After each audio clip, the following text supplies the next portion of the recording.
1 Samuel, capítulo 4. E as palavras de Samuel chegaram a todo o povo de Israel. Os filisteus tomam a arca. Naquele tempo, Israel estava em guerra com os filisteus. O exército israelita tinha acampado perto de Ebenezer e os filisteus acamparam em Afeque.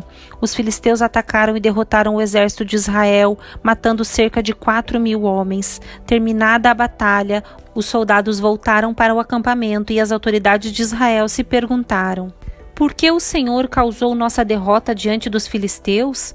Vamos trazer a arca da aliança do Senhor desde Siló, para que esteja conosco e nos livre do poder do inimigo. Então enviaram homens a Siló para trazer a arca da aliança do Senhor dos Exércitos, que está entronizado entre os querubins. Hofni e Finéias, os 2 filhos de Eli, acompanharam a arca da aliança de Deus. Quando todos os israelitas viram a arca da aliança do Senhor entrando no acampamento, soltaram gritos de alegria tão altos que fizeram o chão tremer. O que está acontecendo? Perguntaram os filisteus. Que significam esses gritos no acampamento dos hebreus? Quando souberam que era porque a arca do Senhor havia chegado, entraram em pânico. Os deuses vieram ao acampamento deles. Disseram: estamos perdidos. Nunca enfrentamos uma coisa assim antes. Estamos perdidos. Quem nos salvará desses deuses poderosos? São os mesmos deuses que destruíram os egípcios com pragas, quando Israel estava no deserto. Tenham coragem, filisteus, sejam homens, do contrário acabaremos como escravos dos hebreus. Assim como eles se tornaram nossos escravos, sejam homens e lutem. Então os filisteus saíram para a batalha e Israel foi derrotado. A matança foi grande, 30.000 soldados israelitas morreram naquele dia. Os sobreviventes deram meia volta e fugiram para suas tendas. A arca de Deus foi tomada e Hofni e Finéias, os 2 filhos de Eli, foram mortos. A morte de Eli. Um homem da tribo de Benjamim correu do campo de batalha e chegou a Siló ainda naquele dia. Tinha rasgado suas roupas e colocado pó sobre a cabeça. Eli estava sentado numa cadeira ao lado da estrada, esperando para ouvir as notícias da batalha, pois seu coração tremia pela segurança da arca de Deus. Quando o mensageiro chegou e contou o que havia acontecido, gritos ressoaram por toda a cidade. Ele ouviu os gritos e perguntou: o que é esse barulho todo? O mensageiro correu até Eli e contou-lhe a notícia. Eli estava com 98 anos e já não conseguia enxergar. Acabo de chegar do campo de batalha, disse o mensageiro. Fugi de lá hoje mesmo. Eli perguntou: o que aconteceu, meu filho? O mensageiro respondeu: Israel foi derrotado pelos filisteus e o povo foi massacrado. Seus 2 filhos, Hofni e Finéias, também morreram e a arca de Deus foi tomada. Quando ele mencionou o que havia acontecido com a arca de Deus, ele caiu da cadeira para trás, ao lado do portão, quebrou o pescoço e morreu, pois era velho e pesado. Havia sido juiz em Israel durante 40 anos. A nora de Eli, esposa de Finéias, estava grávida e perto de dar à luz. Quando soube que a arca de Deus havia sido tomada e que o sogro e o marido estavam mortos, teve contrações violentas e deu à luz. Ela morreu no parto, mas antes de falecer, as parteiras tentaram animá-la. Não tenha medo, disseram. Você teve um menino. Mas ela não respondeu nem se importou. Deu ao menino o nome de Icabode e disse: foi-se embora a glória de Israel, pois a arca de Deus havia sido tomada e seu sogro e seu marido estavam mortos. Disse ainda: foi-se embora a glória de Deus, pois a arca de Deus foi tomada. 1 Samuel, capítulo 5. A arca em território filisteu. Depois que tomaram a arca de Deus, os filisteus a levaram do campo de batalha em Ebenezer para a cidade de Asdod. Levaram a arca de Deus para o templo de Dagom e a colocaram ao lado de uma estátua de Dagom. Contudo, na manhã seguinte, quando os moradores de Asdod se levantaram, viram que Dagom estava caído com o rosto em terra diante da arca do Senhor. Então levantaram Dagom e o puseram de volta em seu lugar. Na manhã do outro dia, porém, viram que tinha acontecido a mesma coisa. Dagom estava caído novamente com o rosto em terra diante da arca do Senhor. Dessa vez, a cabeça e as mãos de Dagom tinham se quebrado e estavam junto à porta de entrada. Somente o corpo permaneceu intacto. Por isso, até hoje os sacerdotes de Dagom e aqueles que entram em seu templo em Asdod não pisam na soleira da porta. Então, a mão do Senhor pesou sobre os moradores de Asdod e dos povoados vizinhos e os feriu com uma praga de tumores. Quando o povo de Asdod viu o que estava acontecendo, exclamou: não podemos mais ficar com a arca do Deus de Israel. A mão dele pesou sobre nós e sobre Dagom, nosso Deus. Então reuniram os governantes das cidades dos filisteus e lhes perguntaram: o que devemos fazer com a arca do Deus de Israel? Os governantes responderam: levem a arca para a cidade de Gate. Então levaram a arca do Deus de Israel para Gate.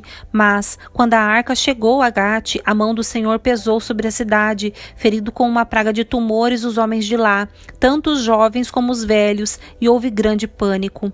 Por isso enviaram a arca de Deus para a cidade de Ecrom. Mas quando os habitantes dali viram que ela entrava na cidade, exclamaram: por que estão trazendo a arca do Deus de Israel para cá? Querem matar todo o nosso povo? Reuniram mais uma vez os governantes filisteus e suplicaram: mandem a arca do Deus de Israel de volta para sua própria terra, para que não mate todo o nosso povo, pois a mão de Deus já pesava sobre a cidade e um pavor mortal se espalhava por todo lugar. Os que não morreram foram afligidos com tumores e o clamor da cidade subiu até o céu. 1 Samuel, capítulo 6. Os filisteus devolvem a arca. Ao todo, a arca do Senhor permaneceu 7 meses em território filisteu. Então, os filisteus chamaram seus sacerdotes e adivinhos e lhes perguntaram: o que faremos com a arca do Senhor? Digam-nos como devemos mandá-la de volta para sua própria terra. Eles responderam: se vocês vão mandar a arca do Deus de Israel de volta, enviem com ela uma oferta pela culpa, para que cesse a praga. Então, se forem curados, saberão que foi a mão dele que causou a praga. Que tipo de oferta pela culpa devemos enviar? Perguntaram os filisteus. Eles responderam: uma vez que a mesma praga atingiu vocês e seus 5 governantes, façam 5 tumores de ouro e 5 ratos de ouro, como os que devastaram sua terra. Façam essas imagens de tumores e de ratos para demonstrar honra ao Deus de Israel. Quem sabe ele pare de afligir vocês, seus deuses e sua terra. Não endureçam o coração como fizeram o faraó e os egípcios, que só deixaram Israel partir quando Deus os castigou severamente. Agora, construam uma carroça nova e escolham 2 vacas que tenham acabado de dar cria e sobre as quais nunca tenha sido colocada a canga de um arado. Atrelem as vacas à carroça, mas prendam num curral os bezerros recém-nascidos. Coloquem a arca do Senhor sobre a carroça e ao lado dela ponham uma caixa com os objetos de ouro que vocês enviaram como oferta pela culpa. Então deixem as vacas irem para onde quiserem. Se elas atravessarem a fronteira de nossa terra e se dirigirem a Bet-Semes, saberemos que foi o Senhor que trouxe sobre nós essa grande calamidade. Do contrário, saberemos que não foi a mão dele que pesou sobre nós, mas que isso aconteceu por acaso. Os filisteus seguiram as instruções, atrelaram 2 vacas à carroça e prenderam num curral os bezerros recém-nascidos. Colocaram sobre a carroça a arca do Senhor e a caixa com os ratos de ouro e os tumores de ouro. E, de fato, as vacas não se desviaram nem para um lado nem para o outro, mas seguiram direto pela estrada para Bet-Semes, mugindo por todo o caminho. Os governantes filisteus as acompanharam até a fronteira de Bet-Semes. Os moradores de Bet-Semes estavam colhendo trigo no vale e, quando viram a arca, se encheram de alegria. A carroça entrou no campo de um homem chamado Josué e parou ao lado de uma grande pedra. Então o povo quebrou a madeira da carroça para fazer fogo, matou as vacas e as ofereceu ao Senhor como holocausto. Os homens da tribo de Levi retiraram da carroça a arca do Senhor e a caixa com os objetos de ouro e os colocaram sobre a grande pedra. Naquele dia, o povo de Bet-Semes ofereceu ao Senhor sacrifícios e holocaustos. Os 5 governantes filisteus viram tudo isso e no mesmo dia voltaram para Ecrom. Os 5 tumores de ouro enviados pelos filisteus ao Senhor como oferta pela culpa eram presentes dos governantes de Asdod, Gaza, Ascalon, Gate e Ecrom. Os 5 ratos de ouro representavam as 5 cidades filisteias e os povoados ao redor, controlados pelos 5 governantes. A grande pedra sobre a qual a arca do Senhor foi colocada se encontra até hoje no campo de Josué, de Bet-Semes, como testemunha do que aconteceu ali. A arca é levada para Quiriate-Jearim. O Senhor matou 70 homens de Bet-Semes, porque olharam para dentro da arca do Senhor, e o povo chorou muito por causa da grande matança. Quem pode estar na presença do Senhor, este Deus santo? Clamaram. Para onde mandaremos a arca daqui? Então enviaram mensageiros ao povo de Quiriate-Jearim e disseram: os filisteus devolveram a arca do Senhor, venham buscá-la.